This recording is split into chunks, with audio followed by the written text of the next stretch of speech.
If you measure popularity by YouTube views, then the Debra and Floyd cutscene is the most popular GTA cutscene of all time. Grand Theft Auto has always been a game where conflict resolution equals violence. But in this cutscene, there's no violence. It drops you in the middle of a verbal domestic abuse situation. Things escalate. Becomes a Mexican standoff. With Debra holding a gun and Floyd holding a knife. It cuts to black, and Trevor, being the only unarmed person in the room, leaves covered in blood, indicating that what we didn't see was his most violent kill in the entire game. A lot of people want to know what happened, as it's never been officially confirmed. However, that's not the question I ask. The question I ask is, why is it that the most violent character in GTA's history, why is it that when he leaves that apartment, does he look traumatized? And if Trevor is reacting this way, then whatever happened must have been awful. Once I asked myself that question, both answers came to me. Oh, hey there, Trevor!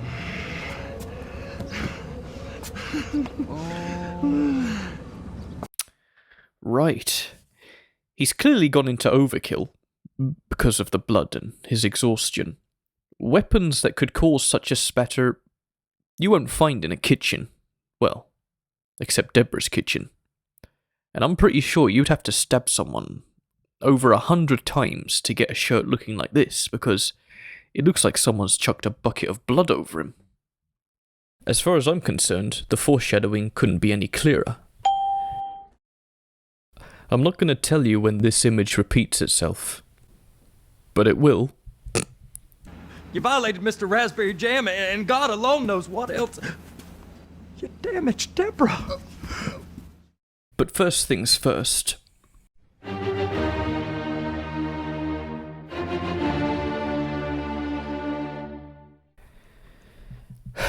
A lot of words have been used to describe Debra, and I'm not going to pretend to know what all of them mean, but with this one, basically, if Debra was chocolate, she would eat herself. There are no fewer than 1, 2, 3, 4... Do you know what? I've run out of fingers to count them all.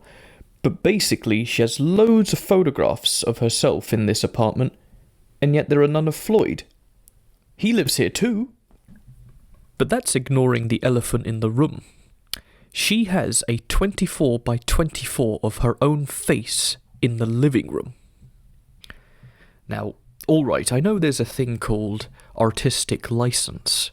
The writers obviously want to communicate that Debra is a presence in this apartment even when she's not there. But still, in the living room. Simplified, I think this means selfish or uncaring about other people's feelings. In a work environment, particularly if you want to be successful and get to the very top, you kind of do need to be a bit ruthless and have some of these traits. Where the problem comes in is if you take these qualities home with you. Her worst quality, without a doubt, is how she treats Floyd. They've been together for over 10 years, and I don't know how they ever got engaged, because she definitely doesn't show any affection for him. This is her apartment, and in this decade she could have asked him to leave at any time, so if she doesn't love him, why have him around at all? In my opinion, she's exploiting him. In the United Kingdom, the average dock worker earns almost 53.5 grand a year. If you convert that to dollars, that's almost six. Fuck that. And lawyers earn double that, I think. Now, before you say, how can she exploit him? She earns more money than him. That's not the point. Imagine this. She pays all her money buying this condo or putting it on a mortgage. She's going to want to get that money back as soon as possible. And I would say, on what Floyd earns, he could easily pay for the bills and for the food. Yeah, for this place, providing he doesn't spend any of that money on himself. And that seems to be what's going on here. It's quite a modest apartment, not much leisure items that I can see. There's a few dildos, but I hope they're Debra's. So yeah, he's her ticket to financial gain. Her handwriting is beautiful. It's not just financially either. He's constantly cleaning the place, and he'll say things like, Debra ain't gonna like this. Not one little bit. He also has nightmares about Debra where he's apologizing to her in his sleep. I'm so sorry, Debra. So it's quite clear that he is being tormented with this woman. She's probably always making him feel like he's not good enough. Yeah, you clean the kitchen, but why not the microwave? Don't you love me enough? Evil. Just evil. There is another possibility that I've just considered. So when Trevor kicks in the door, I notice Debra's first instinct is to call out for Floyd. Makes me wonder, is she afraid of living on her own and she keeps him around for that reason? I can't really explore this any further though, as there's not much else to go on. But the area they live in isn't great. I'm always hearing gunshots, so I guess it would make sense. So Floyd is a very convenient lodger to her. He's low maintenance. He's not, but it's pretty evident he doesn't talk about his problems, or if he does, I'm sure she makes him feel bad for doing so. Or doesn't care. She might not want to live on her own. Some people are like this. He's paying the bills. He's cleaning. I'd imagine Floyd allows her to vent at him and tries to relax her. These things are invaluable. And since they sleep in different beds, he's clearly not expecting, you know, anything in return. Right, that's the bad. Let's move on to the good. I really like her condo. I'm not even kidding either. Like, I live in London and the houses here are like cash cows. I would trade in... Shut up. I would trade in my house for this condo any day of the week. Like, there's not much evidence that a engaged couple live here. But it does feel like a home, and that's why I really like it. There's always a fly in the ointment.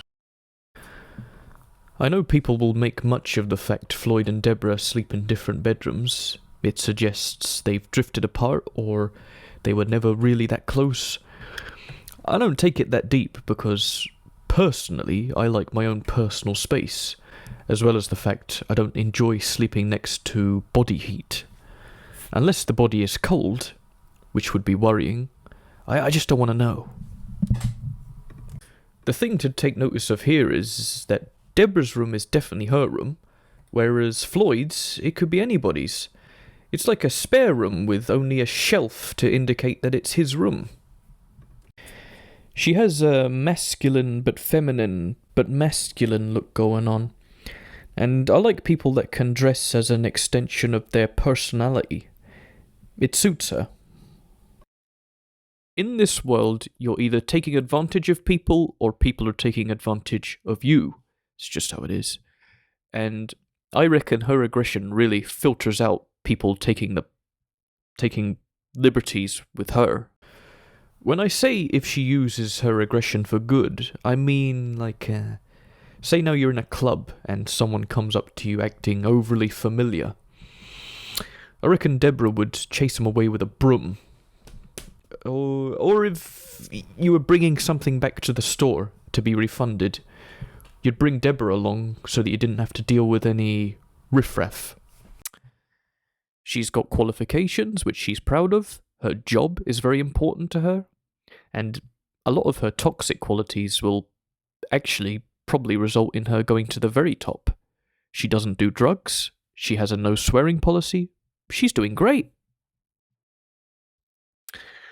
Listen, I'm not delusional.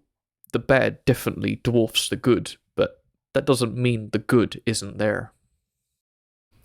Dylan sings for millions, but I just sing for free. Oh, everybody's making it big but me. Floyd! morning, it's me, Wade.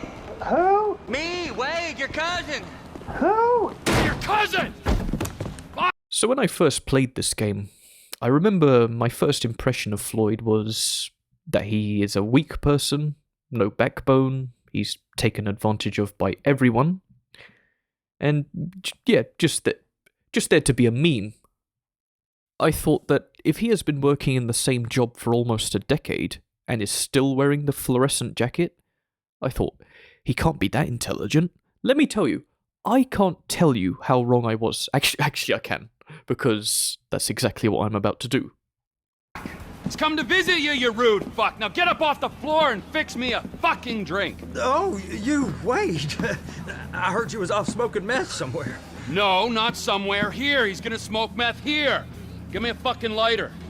You can't smoke here. Okay. This is my girlfriend's place. She's at a business conference. You can't smoke here and you can't stay here. How's it going, cousin? It's been a while. Yeah, I ain't seen you since you was caught in Evelyn's bed. This was when I realised I was wrong about Floyd. I don't know who Evelyn is, but doesn't sound too good, does it? This would be an awkward thing to bring up, but the way he does it just looks him straight in the eye. He's letting him know, hey, we haven't seen each other for a long time, and there's a reason for that. In a non-aggressive way, he's putting his foot down, and that's not something a weak person would do. A weak person would probably work to avoid this kind of awkward interaction. He can't bring himself to look at Trevor's dangly bits, but... Look at me! Can you just put your Johnson away, sir? Oh, Jesus. Yes, I work at the docks. And? Anything interesting there for a man like me? Well, I mean, I don't rightly know. What kind of person are you? Oh, I'm that kind of person, Floyd. I am that kind of person. When Trevor is sort of threatening him or being sinister, I notice Floyd looks straight at him, and this can disarm a lot of aggressive people. I'm not saying he's not scared here, but what I am saying is it takes a lot of guts to stare something you're afraid of in the eyes. I know it's an odd thing to bring up, but he's so polite. If you blow him up right, he'll send you this. That's the last straw. Not quite the last, but there ain't many left. You're paying my hospital charges, sir. If that's okay. Now, about the whole bigoted opinion I had on his intelligence. So when Trevor and Floyd are scouting the port, just the amount of information he relays to him, how observant he is. Not just that, but like, he can talk. He can talk! He can formulate sentences. You gonna take me to see this freighter? Yeah, it's over here. You ever got helicopters coming in and out of here? You know, those big sky crane things that can pick up a whole container? Now, this is restricted airspace. They won't let anything out of here without clearance. Shoot it down if they have to. So how's a man in a hurry supposed to get in and out of this place? Well, we got a port that's stretched to 50 feet. You know, what's the Coast Guard response like? Well, they got cutters, 45-foot response vessels, air support. You're not gonna move much faster than them, especially if you're carrying something. Maybe I'll have to saddle you up and ride you across the Miriam Turner overpass. I just said they had the water surface real covered. Okay. That is the freighter I told you about. What do you think they got on it? We just stevedore them. We ain't meant to know what's in the containers. But? But these are marked military. Government. Anything weird about that? The government stuff is hot freight. Pulls up, goes right through. This stuff's just been sitting here. Oh, this piece of equipment has come in and it's been sitting there for a unusually long amount of time, guarded night and day by guards. He's putting two and two together, but he doesn't know that's what he's doing because he's not a criminal and doesn't want to be. But still, it's these qualities that even Trevor is impressed by. Here comes the suit. I gotta check in. Also, if he's been working in the same job for 10 years, that tells me he is punctual. And if his employers aren't exploiting... No, that's the wrong word. If they aren't utilizing his clear talents, that's on them. That's not his problem. I tried to find something nice that Debra has done for Floyd, and let me tell you, that was a test. I gave it a good go. Now, I did find one nice thing. This is a picture of Debra and Floyd. The reason this got my attention is because I noticed he doesn't smile in any of his cutscenes. It's a sweet photo. I'm sure Floyd asked Debra, "Hey, can I have a photo of us together, please?" And she said, "Sure." So that was nice of her, and if Floyd's happy, I'm happy. As I was saying earlier about him not spending money on himself, he's not very materialistic, but he does have a sewing machine. He sews. He knits bears. One of them's called Mr. Raspberry Jam. The man is adorable. I'm pretty certain they've made him so likeable to ensure we hate Debra just that little bit more. Oh, it's working. I think he actually does love Debra, but there's no point in me speculating why because I know I won't believe it.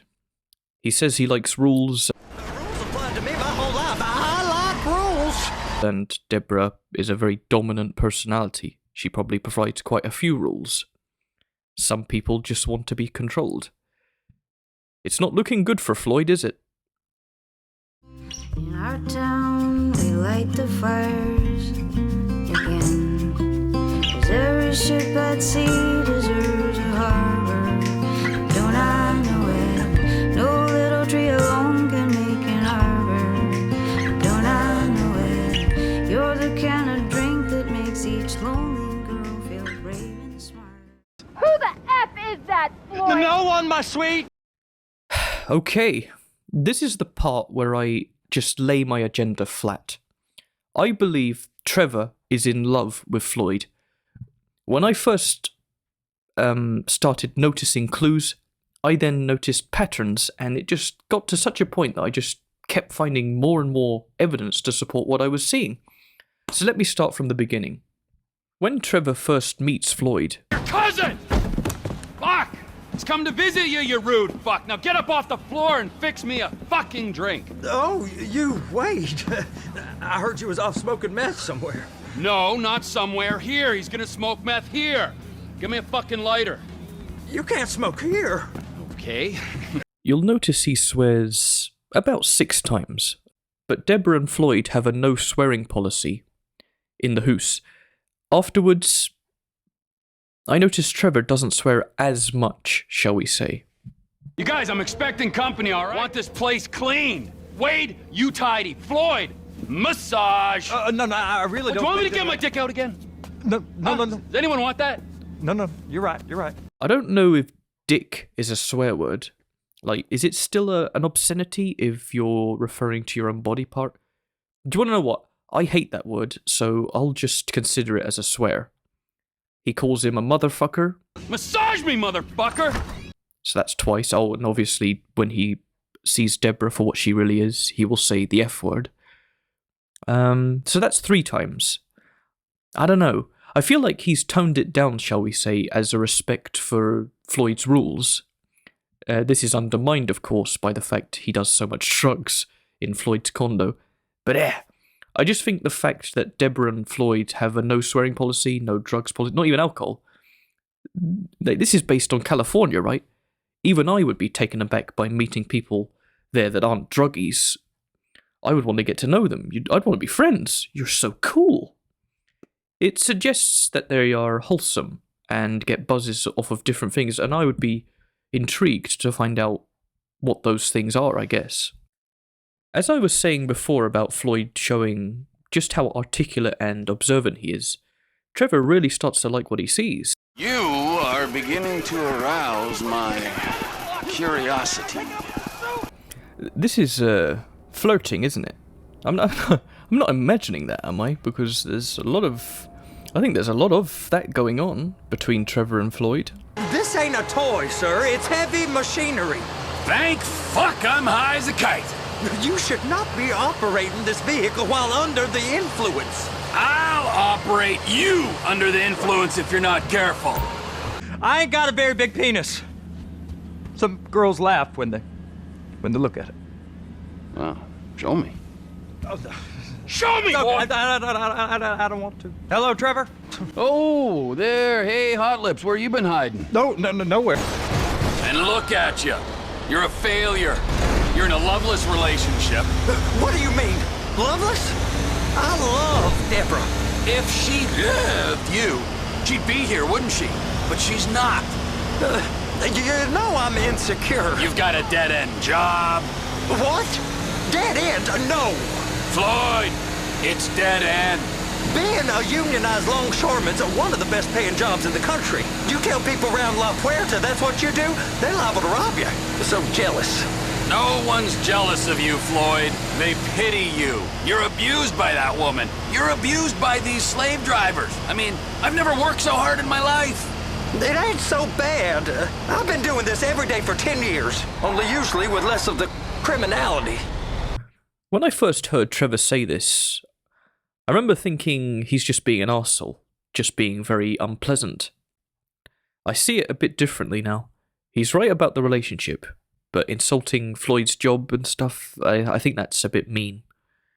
I'll explain why later, but I think Trevor wants Floyd to join him in his life of crime, after recognising his talents. I always remember this line of dialogue, and I searched for it everywhere. I didn't realise it was just in this cutscene. That woman ain't even fine. Ain't no one understands why Floyd lets her use him so. That's low self-esteem, Wade. We gotta build him back up.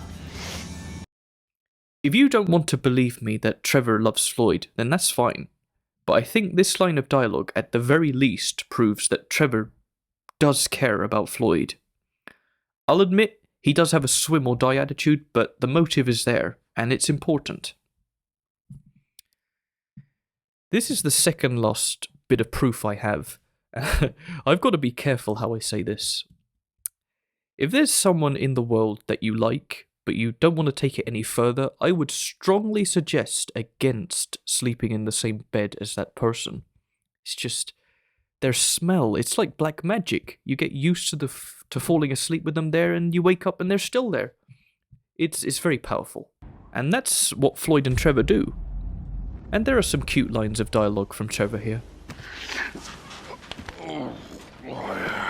Stay right there. I'll be right back.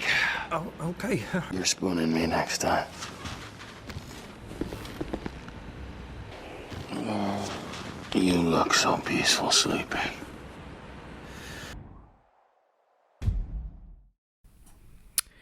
I don't want to talk about this, but I have to.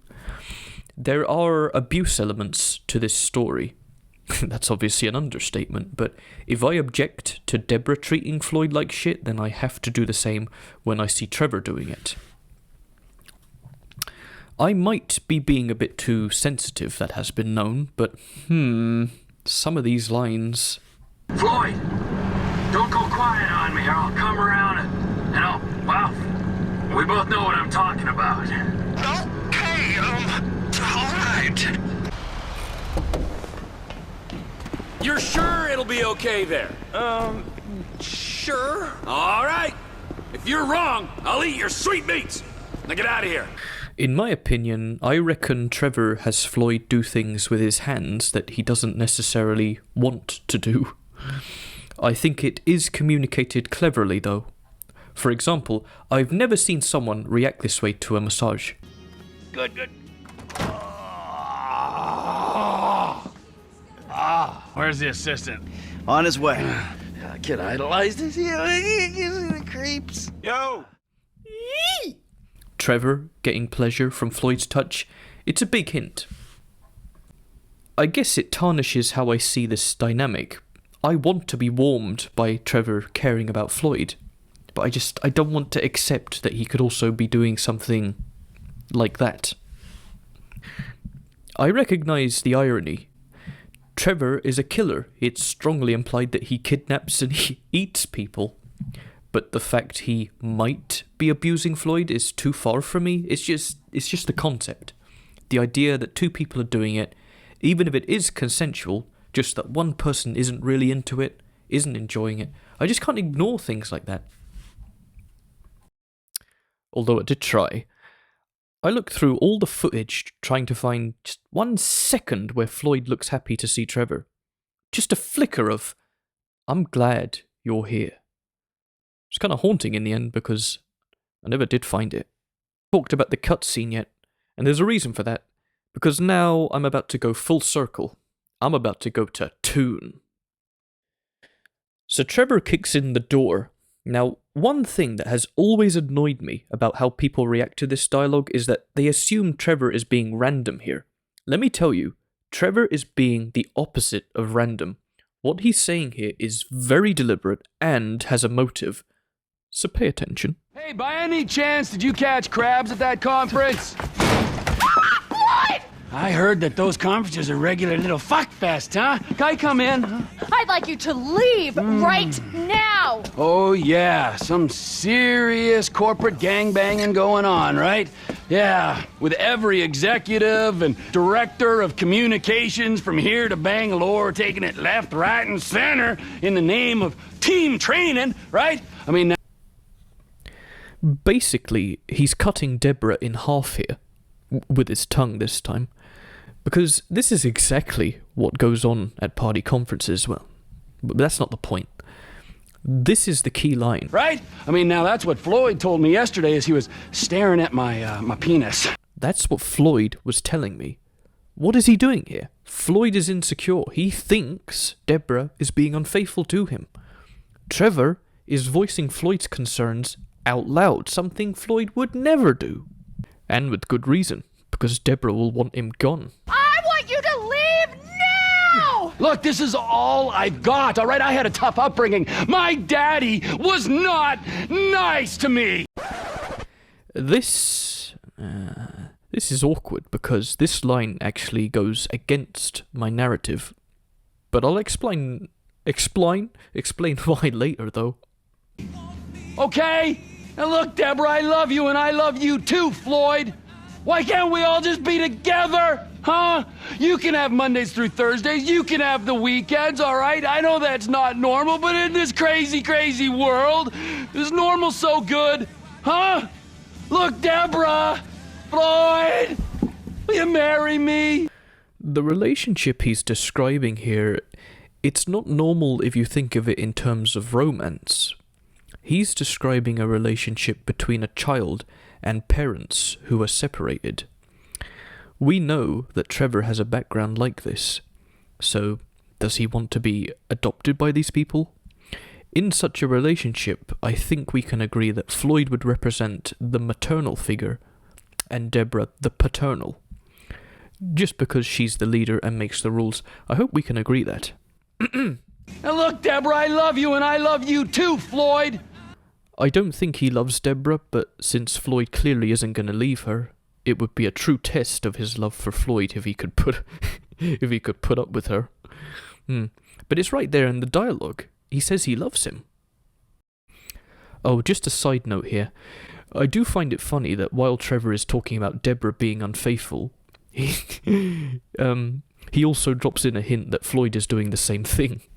I just find that cute and funny.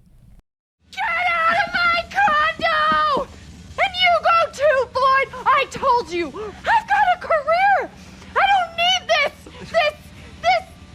crap! Yes! If the cutscene had ended here, this would have been probably the most successful mission Trevor has ever done. He's been a very effective counselor to their relationship. He's got Floyd to see that Debra doesn't really love him, and as soon as his feelings get aired, she wants him gone. She tells him her career is more important to her, and it's not even close. This is what Floyd needs to hear, because it's the truth, and Debra is finally being honest with him. This is a great success. Unfortunately, it doesn't end there, and this is where Debra's true colours shine. There. You made me swear. You're crap, Floyd. Crap! You're not a man at all. Bob's right about you. Oh, who's Bob? Do I need to mention this? When Debra starts firing off at Floyd, you'll notice on both occasions it's Trevor who gets the first reaction shot. This is illustrating that he's not just a comical bystander here to ruffle a few feathers, he is emotionally involved, and when she starts abusing Floyd, you can see from Trevor's reaction that it's hurting him too. He is taking the blows with Floyd. I want both of you to go now. You and your weird friend. Whoa! Hey! My name is Trevor, sweetheart. I could give a fuck what your fucking name is. The thing I find most sad about all this is Floyd, after all that abuse, still trying to get between her and Trevor. That tells me all I need to know about how he feels about Debra. This isn't a defense of Debra, but my experience of people that act like this, usually they're doing it because they want the relationship to come to an end. So just give them what they want. Go be shitty to someone else. Can I keep the condo though? You know, fuck it. I'm not afraid to use this. I'm not. Bob taught me. He didn't teach you very well, honey, because that's a very unconfident pose. Fuck Bob! You people are not very fucking nice! He says he wants to be adopted by these people. Then he says his daddy wasn't very nice to him. Then he says they're not very nice. Why is he making that connection? Did he kill his dad? Does he wish he killed him? It is open-ended, and I don't necessarily think it's mutually exclusive to the theory I have. So what happened when everything went black? There's a rumour that's been around for a while about there being a Weasel News broadcast that a man was found shot dead and a woman stabbed to death. This is false though. There's no broadcast. I looked. However, that is what I think happened. I reckon Debra shoots Floyd. However, I don't think she does it deliberately. The last official shot of Debra is of her pointing the gun in Trevor's direction. But this guy made a video studying the POV of each character. Unofficially, Debra will be aiming at Floyd in both hers and his POV. Trevor finishes the scene advancing towards this pillar, meaning Debra does not have a clean shot on him. In my opinion, Trevor dashes over the counter, tries to grab the gun off Debra, and the gun goes off, killing Floyd. Trevor then goes into overkill, killing Debra. Why do I think that's what happened? Because they've done it before. They did it in GTA 4. Yes? Gift from Dmitry Raskolov.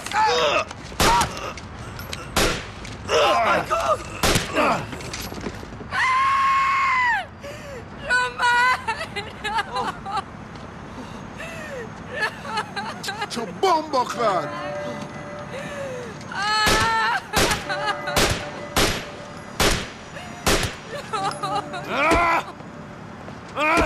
Yo, Nico! Now what you could say is woo woo woo, Roman and Nico were cousins. That explains why Nico goes into overkill. Yeah, you could say that. And remind me, what was the first line of dialogue in this cutscene? What the F word are you doing here? That's a funny way to greet your cousin. You ain't my G-damn cousin, Trevor. I thought we was family. I mean, I don't want people to think that because Floyd doesn't feel the same way, that this means Trevor all of a sudden stops having these feelings. That's not how it works. That might be how it works for you, but it's not how it works for me, for Trevor. Fuck. The most obvious example of this is his relationship with Michael. When he figures out that Michael tried to have him killed, and it should be him in this coffin, he pulls a gun on him. You reptilian motherfucker! I didn't want it to come to this. Yes, you did! You just don't have the fucking balls to do it! But I do! I got more to lose than you. Never a truer word has been spoken, brother! Now pull the fucking trigger! You ain't got the guts.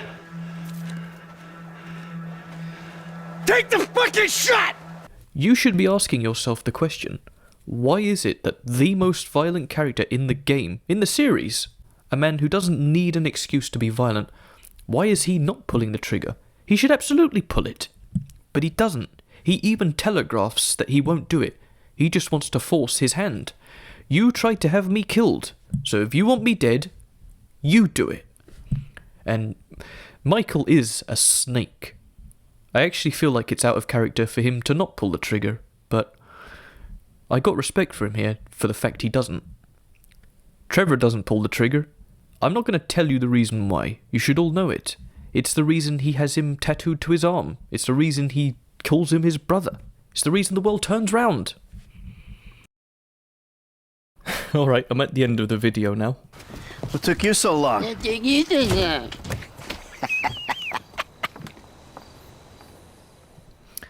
I remember when I played this game, must have been 10 years ago now, thinking, why did Rockstar create such a beautiful character, only to have him treated like abysmally? And why is it that no one seems to care about him? I was wrong though, wasn't I? Someone did care about him. He was with him when he lived, and he was with him when he died.